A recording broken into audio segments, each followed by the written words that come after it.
para generar una base de datos, de información, de cifras, e interpretarlas en porcentajes, indicadores y herramientas. Entonces ya sabemos para qué es el análisis, qué hacemos con el análisis, ahora qué es la interpretación.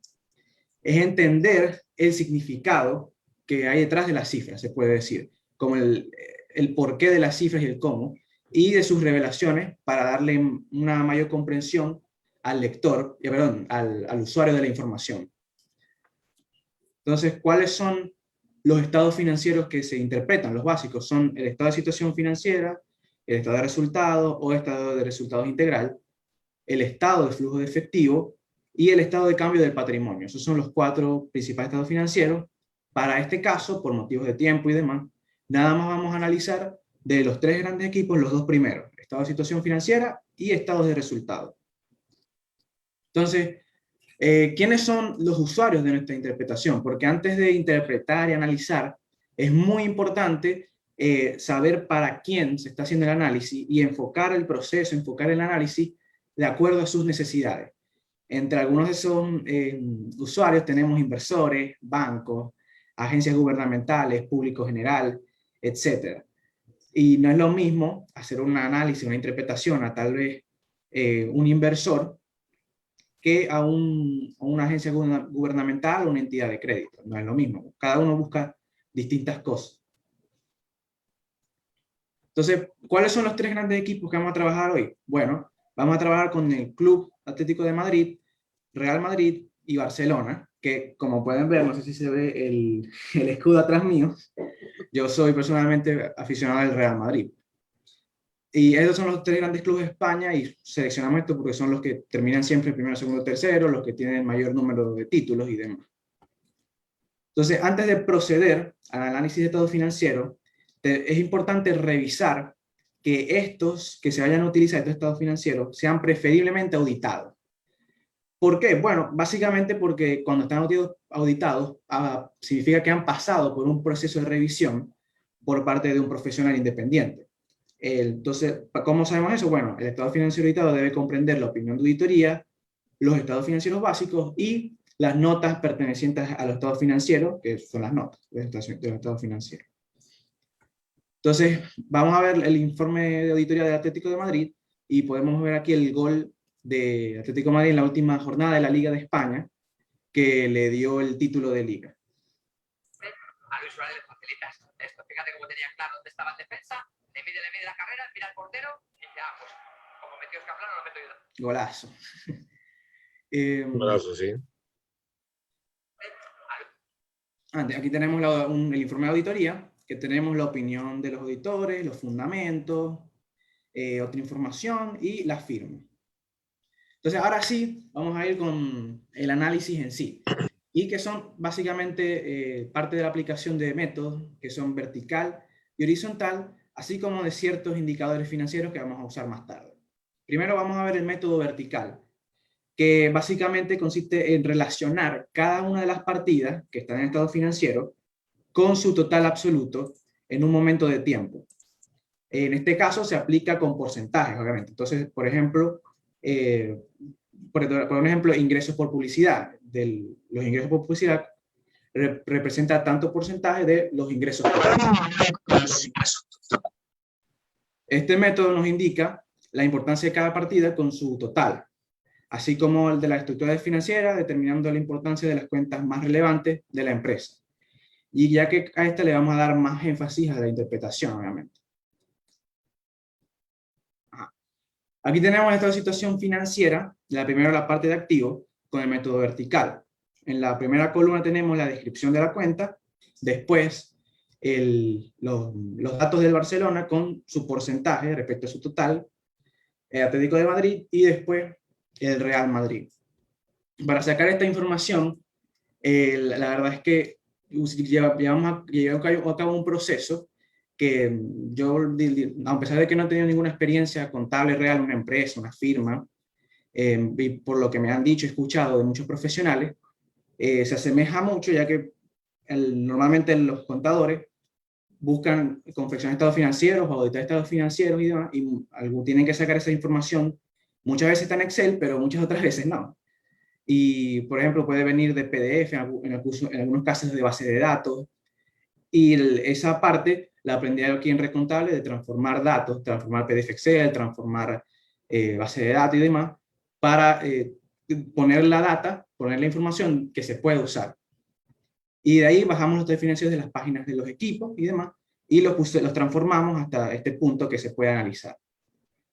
Entonces aquí podemos ver que en un cuadro rojo hemos resaltado las cuentas más importantes, que son inmovilizado deportivo intangible, que es un 40% del total activos para el Barcelona, 36% para el Atlético de Madrid y 37% para el Real Madrid. El inmovilizado material, que es 15%, 34% y 29%, y las cuentas por cobrar y deudas comerciales, que es 13, 12 y 15% respectivamente. Entonces, primero vamos a ver la primera cuenta que mencionamos, que es inmovilizado deportivo intangible, que esta partida representa los derechos de adquisición de los jugadores, evidenciándose que es el mayor activo para los tres equipos, con un promedio del 38% con relación al total de activos. Su clasificación es no corriente. ¿Por qué? Porque las inversiones hechas en jugadores, la entidad, en este caso los equipos de fútbol, esperan recibir beneficios futuros en el largo plazo. Y aquí tenemos dos grandes jugadores, que son las estrellas del Real Madrid, en la izquierda, Karim Benzema, y Lionel Messi en la derecha, que es del Barcelona.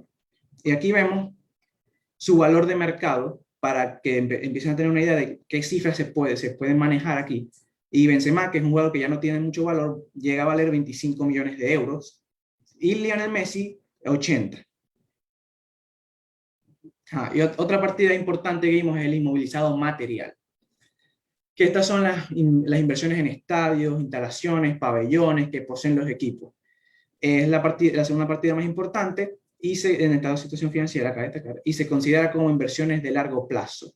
También es importante saber que pueden ser usadas como garantías colateral de préstamos, hipotecas u otro tipo de financiamiento que requieran los equipos de fútbol. Un ejemplo de esto es el Atlético de Madrid, que hace poco, bueno, hace como un poco de relativo, pues como hace 2 años, 3 años, terminó o finalizó la construcción de su estadio, el Wanda Metropolitano, el cual desde que lo terminó lo ha usado como garantía para diversos préstamos.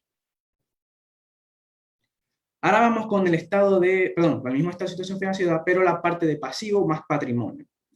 Entonces aquí podemos empezar a ver algo raro, y es que el total de patrimonio del Barcelona nada más representa el 2%. Muy bajo, y para Atlético de Madrid el 7%. El Real Madrid ya es una cifra más alta, sigue estando bajo, pero más alta, que es de 37%.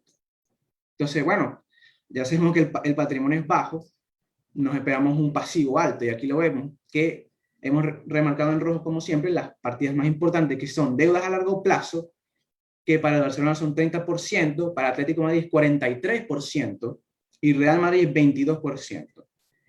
Y la otra muy importante también son deudas a corto plazo, 18% para el Barcelona, 7% para Atlético de Madrid y 14% para el Real Madrid. Y también podemos ver más abajo, casi que al final, el total de pasivo, que para el Barcelona es el 97.61%.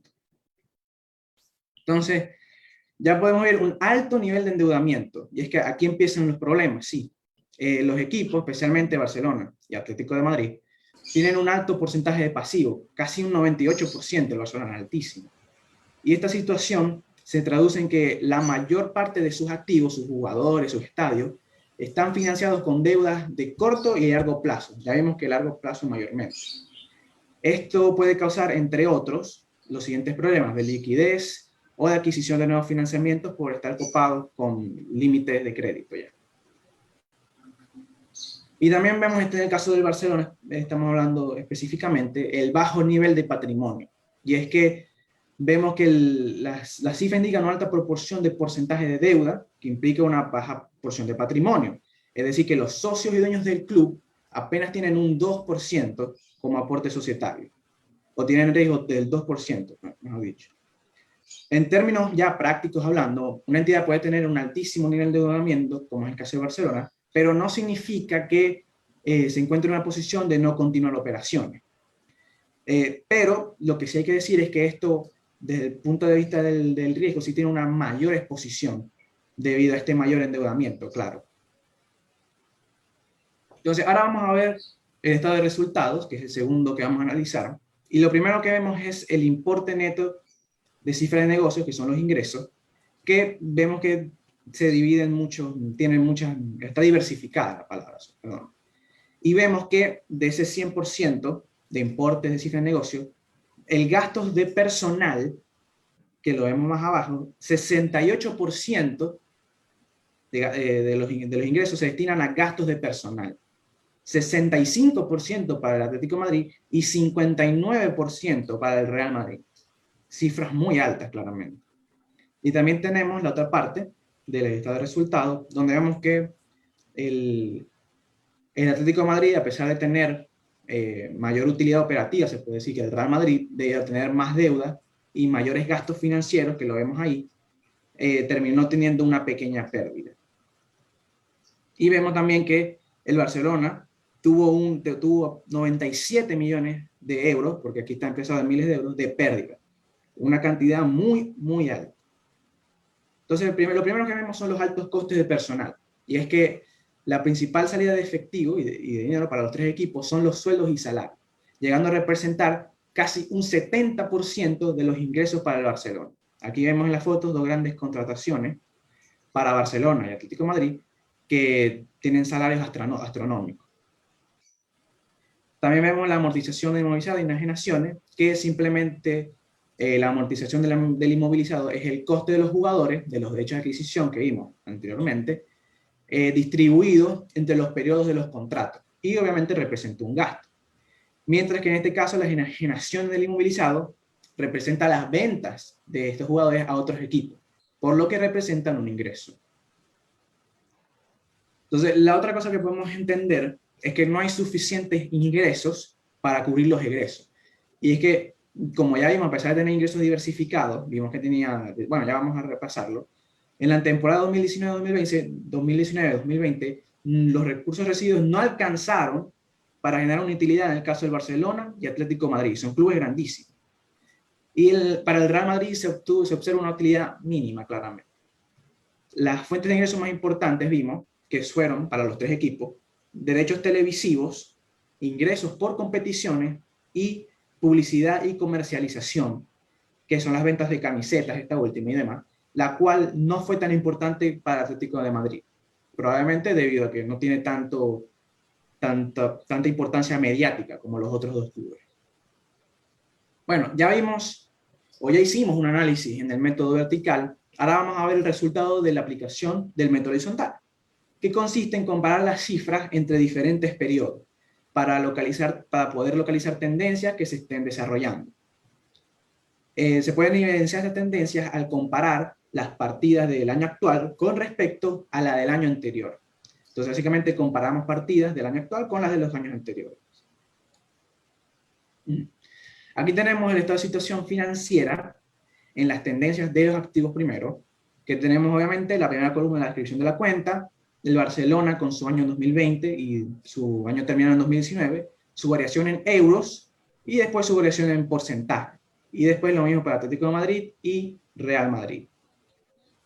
Lo primero que vemos aquí fue el cambio del inmovilizado deportivo intangible, que ya vimos antes, que son los derechos de adquisición de los jugadores, que para el Barcelona subió un 13%, para Atlético de Madrid un 80% y para el Real Madrid un 72%.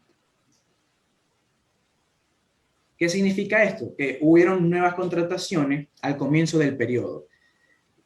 Como ya vimos, se observa un aumento significativo en esta partida, la cual refleja las nuevas contrataciones estrellas de los equipos al comienzo del periodo. Cabe destacar que este periodo que estamos analizando es del 2019-2020, es decir, que cuando comenzó fue antes de la pandemia, no fue durante ni después.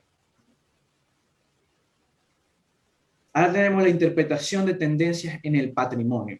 Y es que aquí empezamos a ver algo muy interesante, y es que, presten atención, en el Barcelona, en el 2019, tuvo una utilidad de 4.000 millones de euros. Bien, pero en el 2020 tuvo una pérdida de 97 millones de euros, lo cual representa una disminución del 2.250% en el resultado del ejercicio. Ya sabemos por qué el total de patrimonio bajó. Lo mismo pasó con el Atlético de Madrid, que bajó 87%, y con el Real Madrid, que fue de 38, perdón, sí, de 38.000 euros. Entonces vemos la increíble disminución del patrimonio, y es que el Barcelona y el Atlético de Madrid tuvieron estas disminuciones, especialmente Barcelona, la cual fue el 73% del patrimonio en total, y esto se debe a las grandes pérdidas que tuvieron los equipos en el periodo. El Real Madrid, como vimos, no se vio tan afectado en la disminución del patrimonio total, debido a que reportó una pequeña ganancia. Aquí tenemos ya la parte de pasivos, que obviamente al haber una disminución del patrimonio sabemos que tiene que aumentar. Y las deudas a largo plazo, si bien las de Barcelona disminuyeron un poco, las del Atlético de Madrid aumentaron 23% y las del Real Madrid 398%. Un aumento significativo. Y mientras que las deudas de corto plazo, el Barcelona sí aumentó, bueno, las deudas de corto plazo del Barcelona sí aumentaron, un 2.147%. En el Atlético de Madrid bajaron un poco, 1.89%, y en el Real Madrid también aumentaron 88%. Entonces, en general, se absorbió un aumento del endeudamiento en los tres equipos, lo cual se hizo disminuir el nivel de apalancamiento con aportes de los accionistas, claramente. Cabe destacar que el Real Madrid fue el que pudo incurrir en deuda adicional, ya que tenía margen para hacerlo. Y es importante comentar también que el Barcelona y el Atlético de Madrid ya estaban en sus niveles máximos. Ahora tenemos el estado de resultados. Primero, la parte del importe de la cifra neta de negocio. Y aquí ya podemos ver algo interesante, y es que los ingresos, como vemos en lo que está remarcado el cuadrito rojo, para los tres equipos disminuyeron. Para el Barcelona 15%, Atlético de Madrid 3% y Real Madrid un 8%. O sea, el Barcelona y el Real Madrid se vieron muy afectados con la disminución de ingresos este periodo.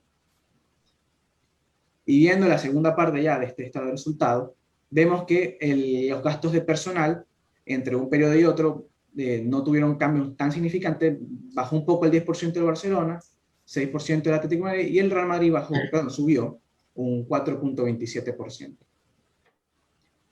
Entonces, ¿qué es lo que vemos aquí? Una disminución de ingresos. El impacto más importante para el equipo fue la disminución de ingresos operacionales en el periodo, especialmente para el Real Madrid y Barcelona, los cuales disminuyeron 8 y 15% respectivamente. Aquí vemos ya la última parte de los resultados, con los ingresos financieros, gastos financieros, que no ha variado mucho. Ahora vamos con los indicadores financieros. ¿Qué son estos indicadores financieros? Bueno, son relaciones entre cifras de los estados financieros que representan un comportamiento o desempeño de la empresa. Entonces, existen un gran número de indicadores, se pueden usar muchos, pero a continuación vamos a utilizar los más relevantes para este caso, para este análisis. Tenemos primero la razón corriente, que su fórmula es dividir activo corriente entre pasivo corriente, y mide la capacidad de la empresa para pagar sus obligaciones en el corto plazo, ya que básicamente dice que por cada dólar de pasivo, por cada euro, que es la unidad de medida, de pasivo corriente, hay tantos euros de activo corriente. Y como podemos ver, para el Barcelona es de 0.38, Atlético Madrid 0.53 y Real Madrid 0.77. Entonces, ninguno de los tres equipos tiene los activos suficientes para liquidar sus obligaciones en el corto plazo. Tenemos el capital neto de trabajo, que es activo corriente menos pasivo corriente, e indica el margen que tiene la empresa después de liquidar sus pasivos corrientes con sus activos corrientes, similar al indicador anterior, entendiendo que la diferencia, siempre y cuando sea positiva, claro, es el monto que tienen las empresas, en este caso el equipo de fútbol, para operar y invertir recursos en el corto plazo. Como podemos, para el Barcelona es de menos 601.827, para Atlético de Madrid 233.707 y para el Real Madrid menos 111.959. Los tres equipos, al estar los tres en negativo, evidencian insuficiencia para la liquidación de sus deudas a corto plazo, demostrando a su vez que al tener un valor negativo se entiende que pudieran no tener la capacidad para invertir para operar ni invertir en el corto plazo. Y el último indicador financiero, y probablemente el más importante, es un indicador que se usa en el fútbol, pues, que es gastos de personal sobre ingresos de explotación, que representa cuánto de los ingresos totales, perdón, de los ingresos de explotación es el monto que se destina como erogación a los gastos de personal. Entonces, sabemos que la UEFA